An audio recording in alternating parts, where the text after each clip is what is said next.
নিঃশ্বাস উদ্বেগ নরওয়ে আসানসোলকে একই সঙ্গে নজরবন্দি করে রেখেছিল এতদিন। আর দীর্ঘদিনের টানাপোড়েনের পর অবশেষে আসানসোলের কুলটির বাড়িতে ঐশ্বর্যা অভিজ্ঞান। বাড়িতে নাতি নাতনিকে কাছে পেয়ে উচ্ছ্বসিত ঠাকুরদা ঠাকুরমা, যেন অকাল দীপাবলি ভট্টাচার্য পরিবারে।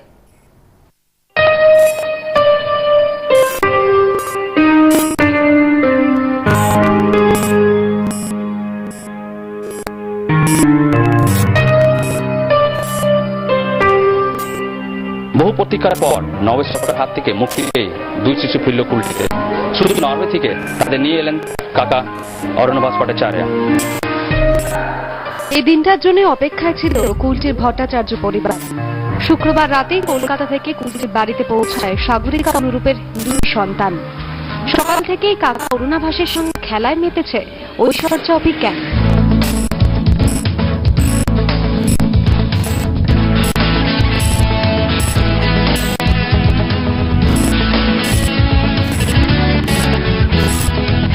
নরওয়ের চ্যালেঞ্জার ডিস্ট্রিক্ট কোর্টের রায় মুক্তি পেয়ে মঙ্গলবারই কাকা অরুণাভাস ভট্টাচার্যের সঙ্গে দেশে ফিরেছিল তারা।